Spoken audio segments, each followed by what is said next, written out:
Namaste. Namaste.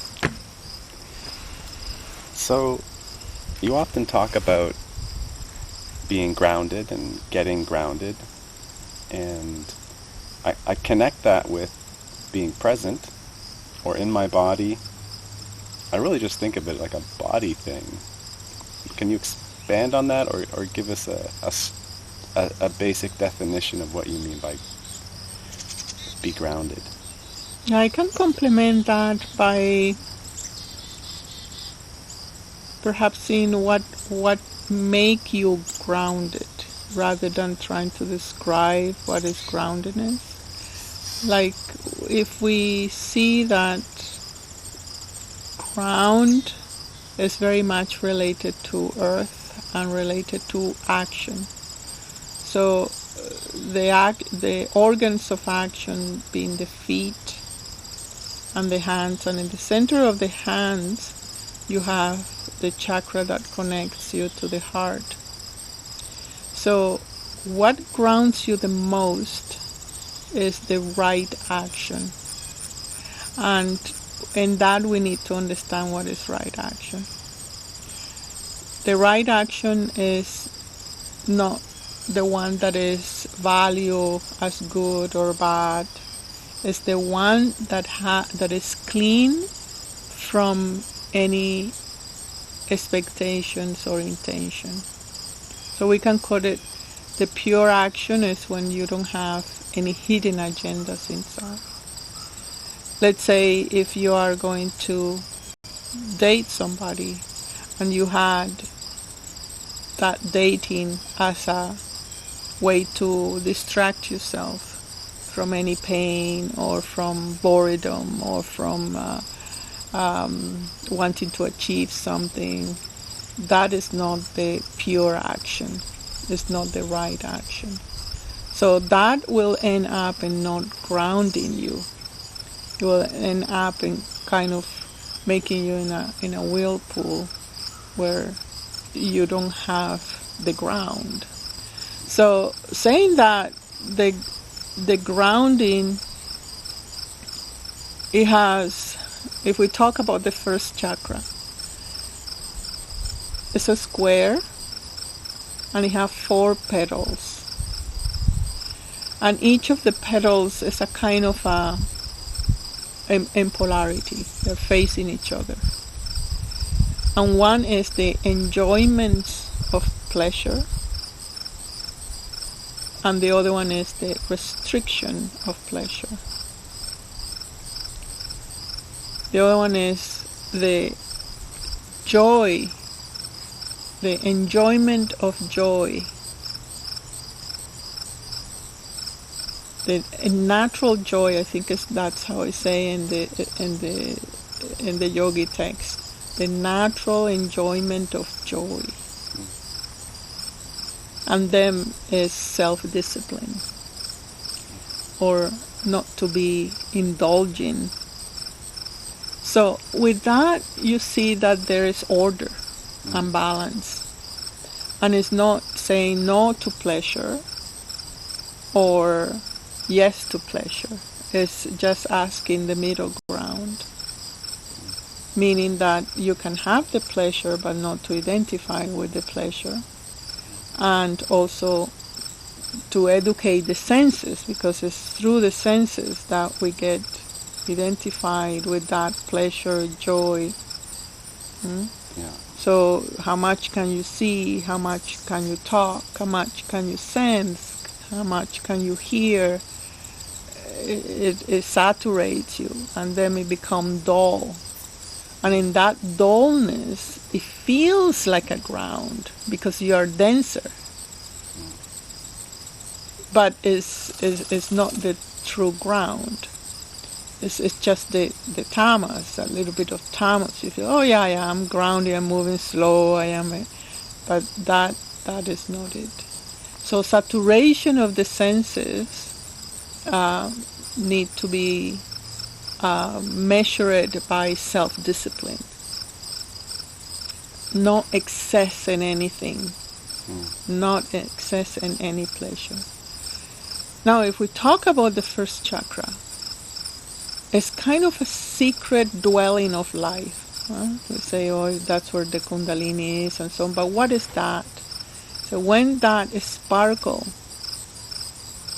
that is within the human start to rise the frequency, meaning harmonizing the frequency at the same level of the frequency of the earth, where we are not above earth, like in the resources or in nature or the earth evolution.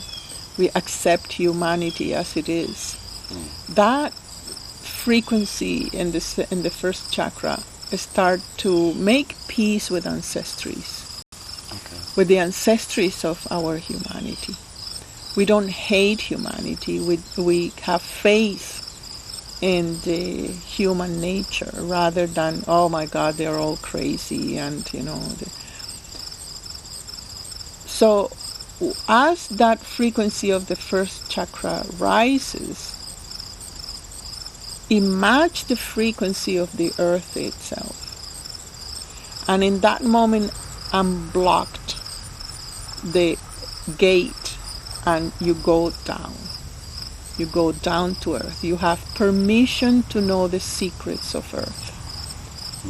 You have permission to know the history. You have permission to meet the different beings that are on the ground. And that have a great sense of wonder and a sense of how that it can be possible. So the wonder of earth that is within you, that you are earth, right? Start to ground you, meaning that you are happy to inhabit yourself in your body. In other words, you're happy to inhabit your earth, your flesh, right? So then you have the presence that you talk about. Okay. Right? You have the presence of earth, the presence of the equanimity of the senses, but earth is living in you, is breathing through you, is giving you the knowledge that you speak about, that you think about it. It directs you to where you should be, the people that you should meet, so the ground becomes stable. The other quality when that phenomenon happens is that you gain strength. It's for a reason that in the Vedas they have the first chakra associated with Ganesh, the elephant god, related to memory, related to the strength of the elephant. Physically, you have stamina, but it's not a stamina to do any action, it's to do the right action, or the pure action, or the one that is in alignment with your higher self. The one that says, this today you do this, and you complete this. And if anything that is in your list and you are not completing it, it's not meant to be completed that day. Right? So it's not to indulge in the joy of achievement, for example. Right? The joy of satisfaction. I got satisfied. I make everything done in my computer. So it's okay. No, today you cannot do that other thing. You only do this kind of thing. So the healing of the first chakra is fundamental for you to have the stability. I want to comment on the stability too, because when I say stay still, it's not only in meditation, but it's in the non-reactive self, where you're not reacting to things, where you are not reacting to the emotional conversations and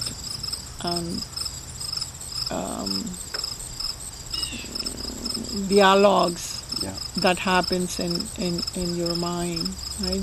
You're not reacting. So the affliction of the mind that make you swing here and there, that is no ground. It doesn't give you ground, right? So the grounding is through the right action, through the pure action. It's the best. Now, there are other tips. Okay. How to get grounded. One is to keep the nostrils oleated, because right. the nose and the first chakra are connected. Oh. So anything that happens in your nose, hence the Ganesh with his big nose.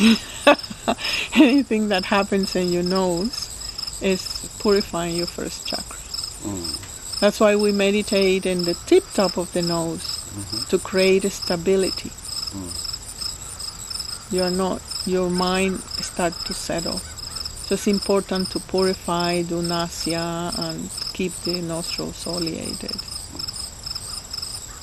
The other tip is you can repeat the mantra of the first chakra, Lang. Lang.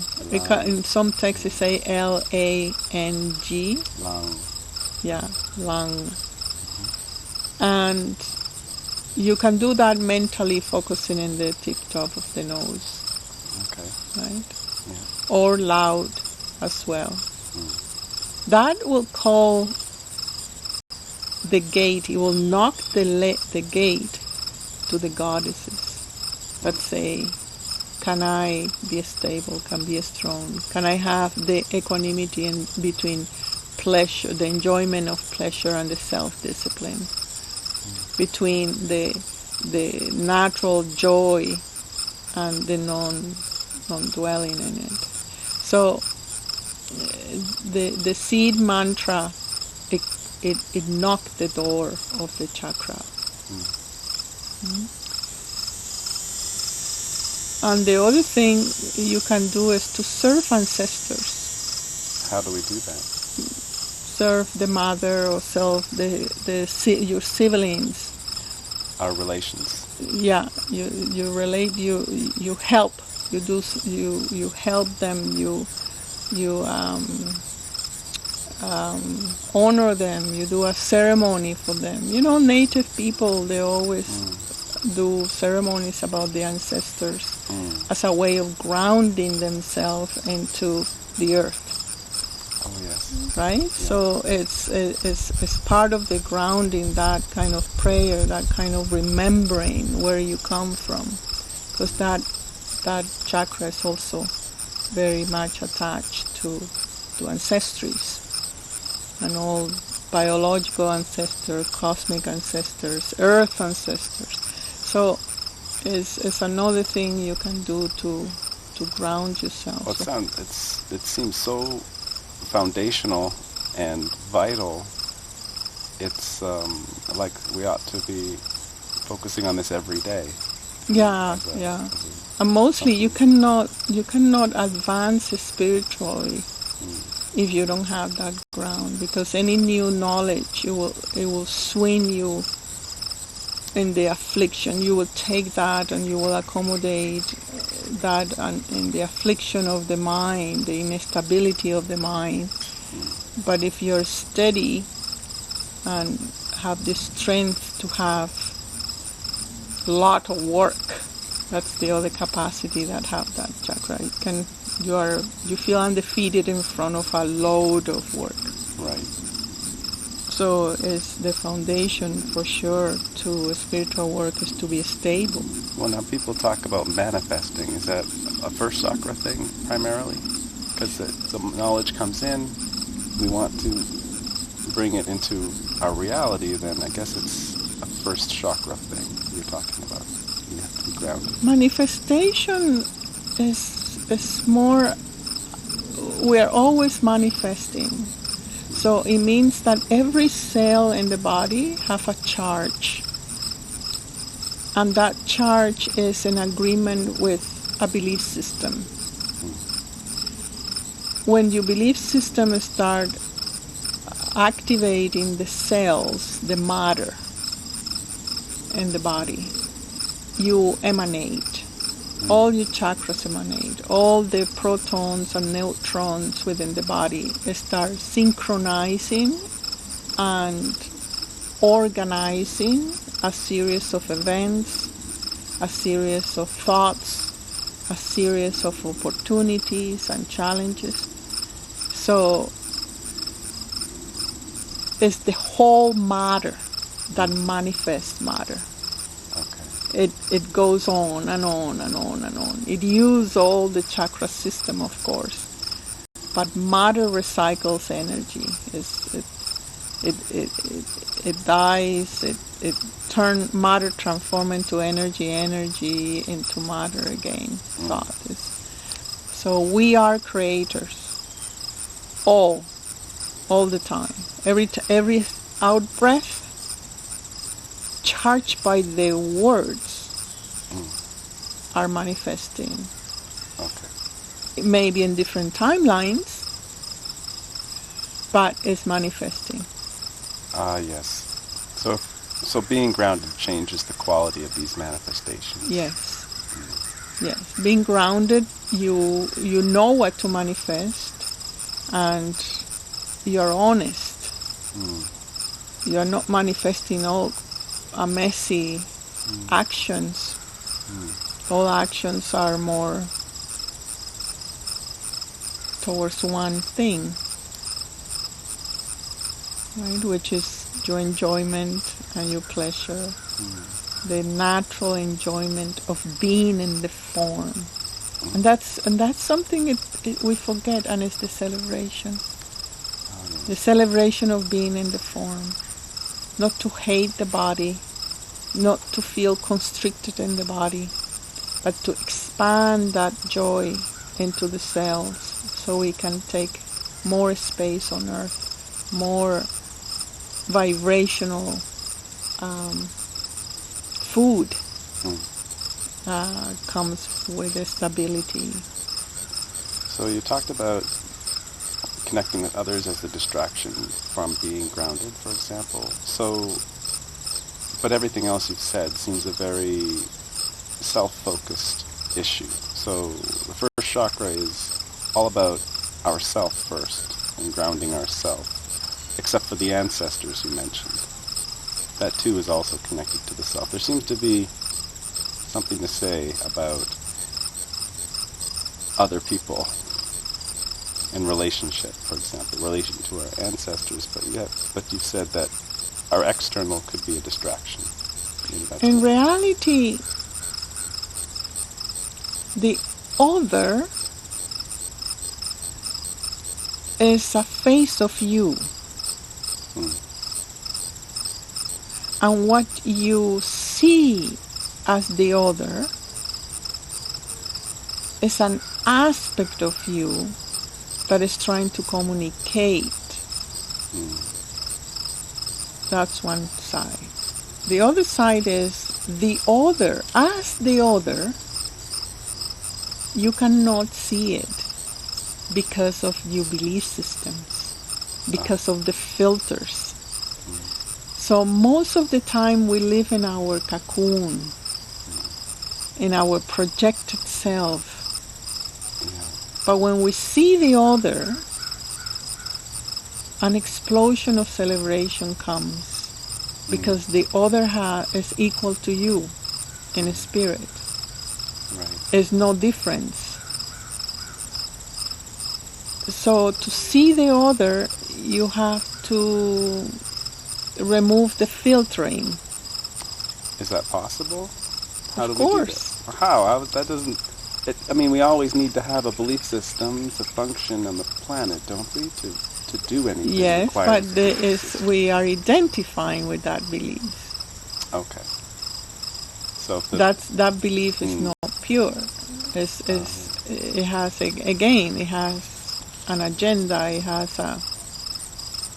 So groundedness helps keep us from getting lost into our belief system, which prevents us from seeing the other as they actually are. Yeah. Because once you see the other, you are immediately in love. Right. Because you're seeing love. You're seeing yourself in love. You see the substance you're made of. You're not seeing the other impersonality. It can be lousy personality that you don't like. Yeah. But if you're seeing it beyond, then it's love. It's not nothing else. He said if you want to see infinity through the other, it's through love. Not the love of emotion, but the love of the clarity and purity of no identification. And this clarity and purity arises through the first chakra. We must begin there. Talk about the purification, perhaps, aspect of the first chakra. Do we need to work at right action? The right action. We come back to right action again, and that's the way to correctly self-discipline. Discrimination on pleasure and joy. Not to be sucked in the senses. Okay. But mostly it's right action. So that simplicity keeps us open to this clear perception. It gives us more vibration earth. The more you act purely, the more vibration you have, the more strength, the more power you have. You don't have little disjointed vibrations that are self-interested. Then your body becomes more denser in a good way. The frequency becomes faster. The earth frequency becomes faster. That's what I mean, embodiment. Right? Okay. And it feels so dense that sometimes, it's hard to walk or to talk or, because it's very, very grounded. The earth frequency. Yeah. Can you talk more about this frequency? Do we begin from a place where our frequency is not matched with the earth? I suppose we do. If we're ungrounded, our vibration could be, I guess, anywhere else but on the earth. That's right. And when we become closer to being grounded, closer to matching the frequency of the earth, this happens that you say. We feel a densing or a contraction or a concentration. Embodiment. We feel embodied. And by that you mean we You're feel in our flesh. You are occupying all the space of your body. We occupy all the space of our body. The spaces are not occupied by identifications or something. It's just the flow happens through your body. You are like a stream. Does thinking always take us away from being embodied and groundedness? Because yes. It's a dialogue. And it seems, well, to me, to think about anything requires some inner chatter. So the function of mind always ungrounds us. Yes. Is that temporary? Can we start from an embodied state, think about something, and then easily come back? Like, should it be a concern of mine? Meditation. Pay attention. Meditation. Ah, yes. Of course. Self-discipline. As I say, what is the self-discipline? Is not to get right by the mind, by the emotions, by the body sensations, but to get grounded in my only boss is my higher self. Ah, yes. Well, it has been lovely to chat with you. Thank you. Namaste.